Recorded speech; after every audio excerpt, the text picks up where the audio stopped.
皆さんこんにちは、ゆりこです。今日はあいにくの雨ですが、特別な場所に皆さんをお連れします。雨の日で服が濡れて少しだけ憂鬱な気分。だからこそ皆さんをわびさびに心を委ね、日本庭園を眺めながら味わう究極のおもてなしにお連れしたいと思います。撮影しているのは6月3日ですが、すっかり梅雨のような天気です。日本ではこの時期は1ヶ月近く雨の日が続きます。でもそんな梅雨の時期もいいところがあります。それはこのアジサイが美しく見ることができることです。まだ色が薄いですが、これからの1ヶ月間、いろんなアジサイのスポットを回るのが楽しみ。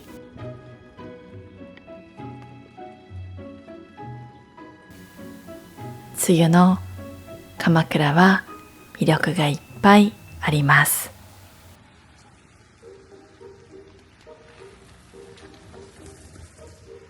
さて、いつも通り長谷駅に到着しました。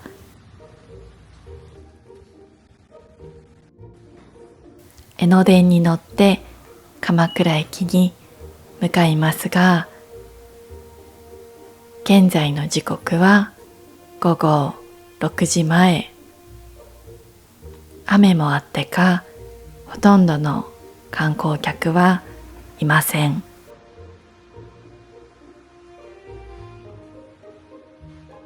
10分ほど待ったら、ようやく江ノ電がやってきました。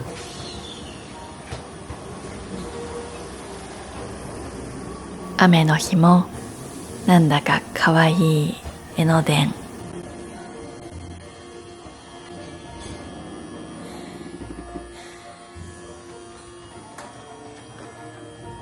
いざ乗車。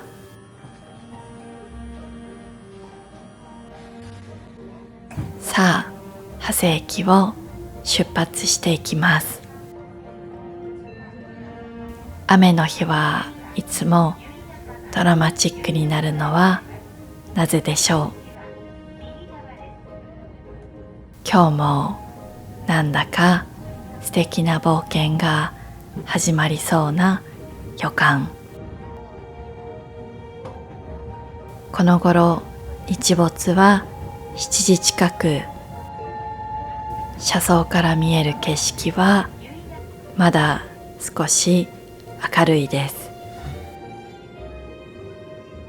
6月21日に夏至を迎えますが、12月21日からもうすでに半年経ったのだと、時間の経つのが早くて驚きます。昨年末に3つの目標を掲げました。髪を伸ばすこと、彼氏を作ること、YouTube を頑張ること。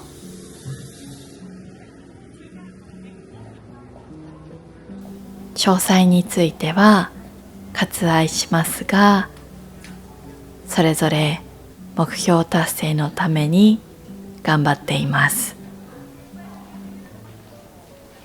皆さんは今年の目標は何ですか？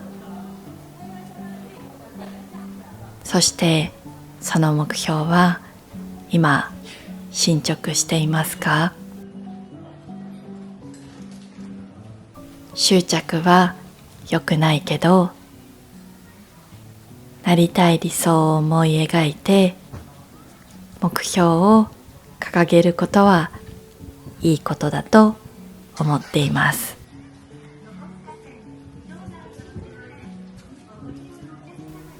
特に学校を卒業して社会人になると、先生や両親からこうしなさいと言われることはなくなります。だからこそ自主的に目標を持つことは大事だと思っています。最近というか正直いつもですが、自分は何のために生きていくべきか考えることがあります。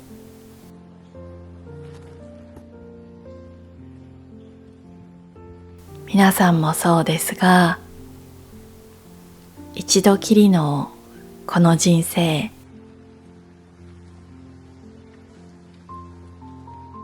どうせいつかみんな死ぬんだけど、自分の人生を社会全体のいいことのために使いたい。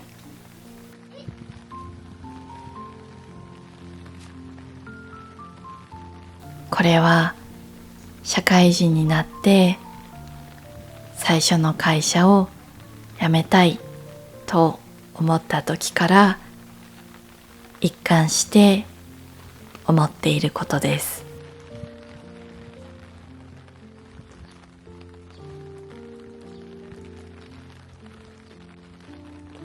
だから今こうして鎌倉の美しいもの、楽しいものなどポジティブな景色を皆さんに届けられることができて嬉しく思っています。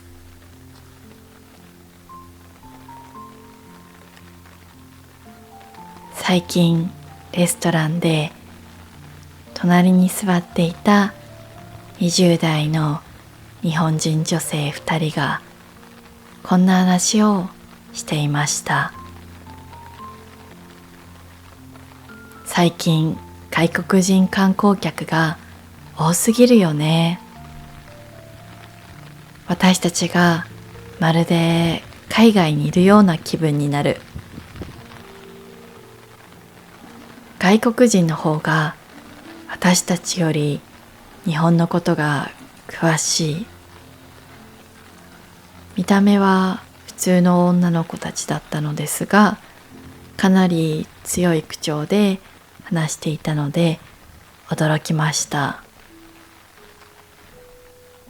日々海外のフォロワーさんと関わらせてもらっていますが、確かに彼女たちの言う通り、皆さんの方が日本をよく知っていることがあります。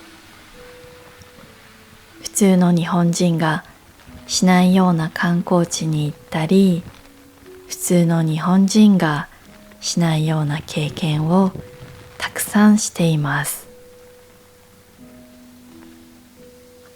例えば数ヶ月かけて自転車で日本一周したり、数ヶ月かけて四国を回るお遍路をしたり、日本人の私がしたこともないようなすごいことをしている人がたくさんいます。でも思うんですけど、ディズニーランドの近くに住んでいる人は意外とディズニーランドに頻繁に行きませんよね。そういうものなのかもしれません。でも私はこの鎌倉の魅力をもっと知りたいし、発信し続けたいと思っています。さて、話は随分長くなりましたが、こちらが本日のお目当ての場所、佐生山です。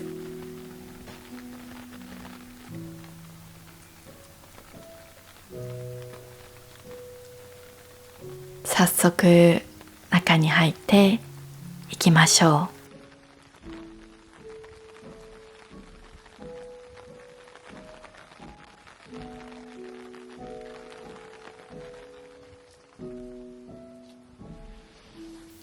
なんと玄関でお店の方が待っていてくださいました。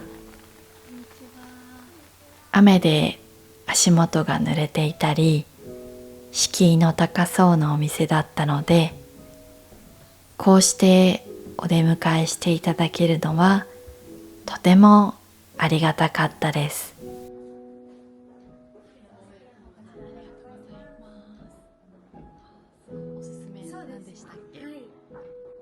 さて、実は今回記念すべき初めての PR タイアップのため、日本酒を注文させていただけることになりました。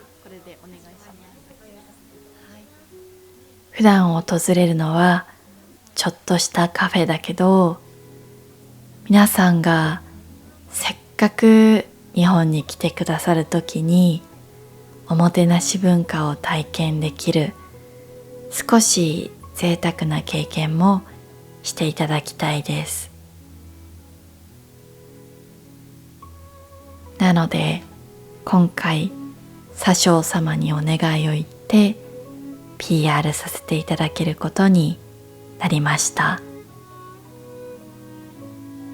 注文したのはドライの日本酒で、埼玉県の帝松というお酒。このお屋敷はある財界人によって1927年に建てられた別荘を海軍中佐から弁護士となった佐生栄吉が財を投じて譲り受け、一流企業の重役など多種多様な来賓を迎え入れ、上質な語らいの場として使用していたとのこと。またお屋敷とともに日本のわびさびを体感できるのが庭園。日本の桂離宮、修学院離宮、金閣寺などに代表される池泉式庭園の流れを受け継いだ有名庭師の監修のもと、なんと佐生栄吉が自らの手で造園したとのこと。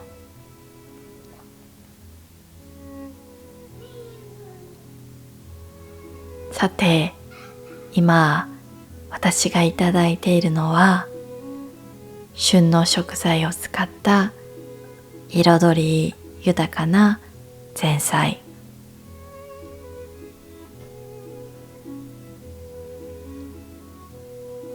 どのお料理も丁寧に味付けがなされていて本当に美味しいです。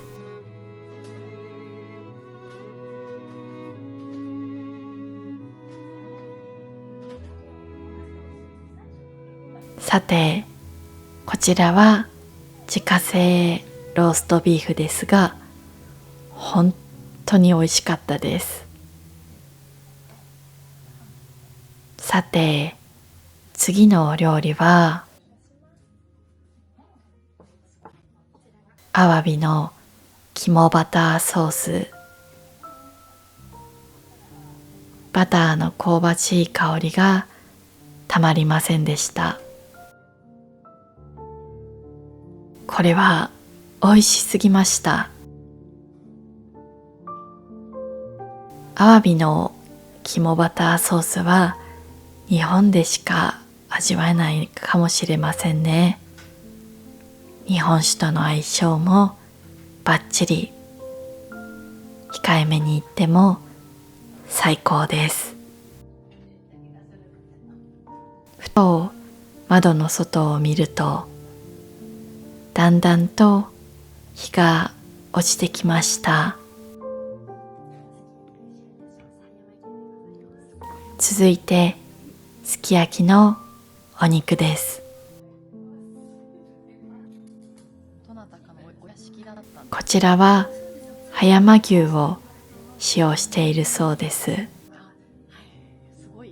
実は鎌倉の近くのエリアでは葉山牛と呼ばれる黒毛和牛のブランド牛が生産されているんです。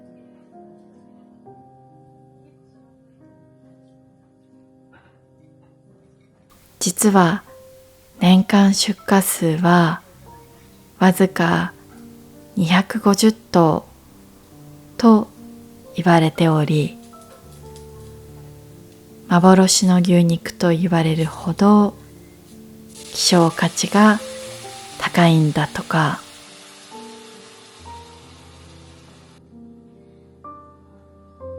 そんな葉山牛を目の前で丁寧に調理してくださいます。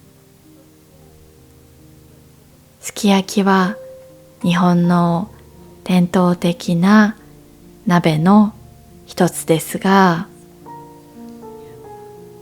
甘辛いタレで焼いた後に生卵に絡めてから食べるお料理です。感想はこの顔を見ればわかりますね。お肉が柔らかくて本当に最高でした。お酒も進みますね。しかもなんと2枚もいただけます。大きなお肉なので1枚でも結構な満足感でしたが、本当に幸せですね。こちらはお野菜になります。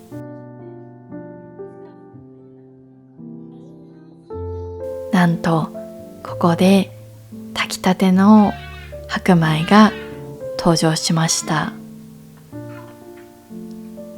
熱々で美味しそう。すぐに食べたらやけどしそうなので注意が必要。これまたびっくりするほど美味しいお米でした。さて、お豆腐も生卵に絡めて食べていきましょう。こちらはしいたけ、そして長ネギ、最後は春菊。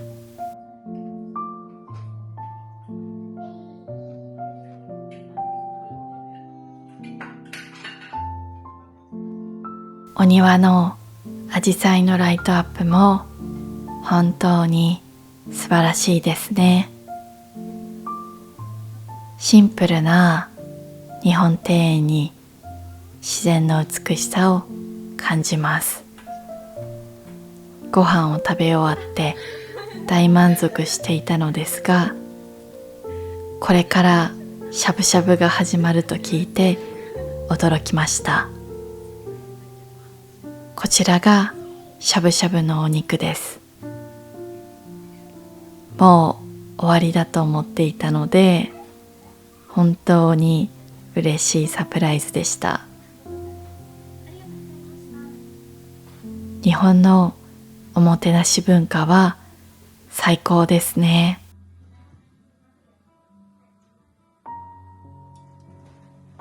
こうやってお肉を1枚ずつ調理してくれるのも丁寧で嬉しいですね。和牛は海外の牛肉と比較してとろけるような食感が特徴。アメリカの肉々しい牛肉も好きですが、薄くスライスされたとろけるような牛肉も大好き。1枚目はごまだれでいただいています。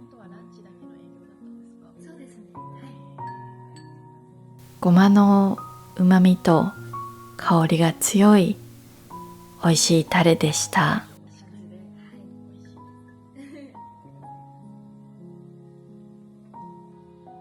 日本文化では同時に複数のことをしないというマナーがありますが、お店の方の所作は本当に素晴らしいです。無駄がないけど上品に見えます。こちらはさっぱりとポン酢でいただいていきます。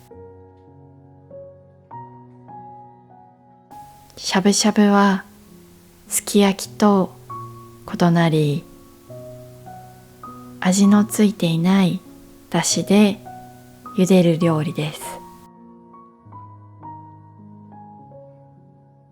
シンプルですが、タレや薬味と一緒に食べることでお肉本来の美味しさを味わうことができます。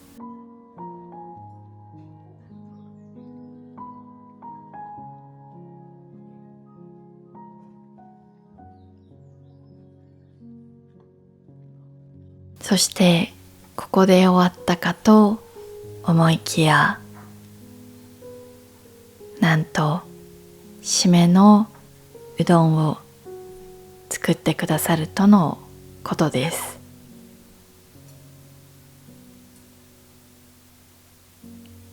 締めは食事や飲酒の後、最後に食べる料理や飲み物のことですが、主にうどんやラーメンなどの麺類や雑炊などのご飯、パフェなどのスイーツを食べることが一般です。特に居酒屋に行った時には締めの料理を注文することが多いかもしれません。これも別腹に似ているかもしれないけど、どんなにお腹がいっぱいだとしてもスルッと食べられてしまうのは不思議です。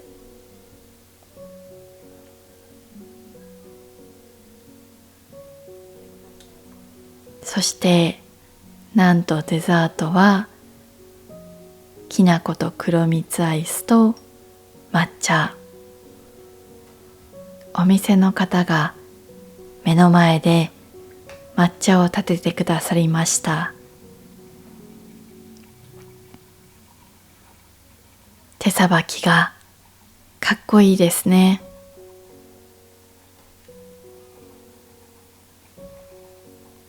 このパフォーマンスには感動してしまいました。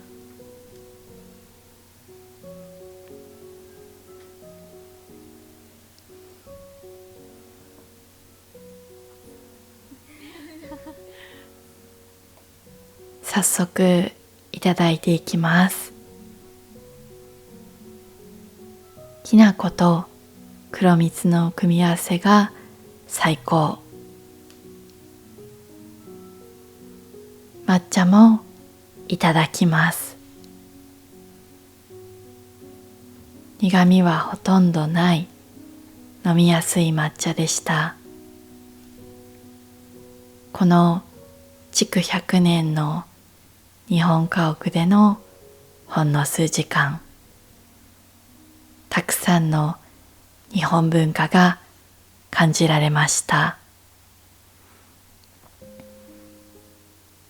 鎌倉で特別な経験をしたいという方は、ぜひこの素敵なレストランで特別な経験をすることをお勧めします。わびさびを感じられる庭園を眺めながら食べる希少な葉山牛のすき焼きとしゃぶしゃぶ、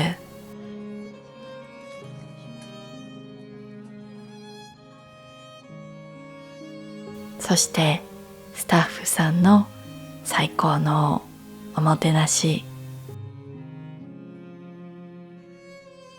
帰る頃にはすっかり止んでいた雨。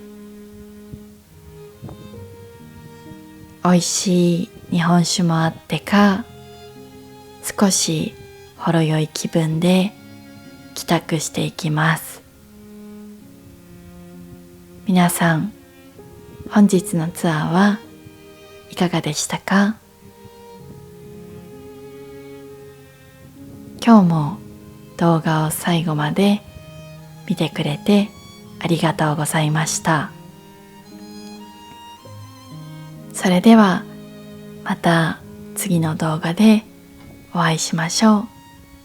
じゃあね。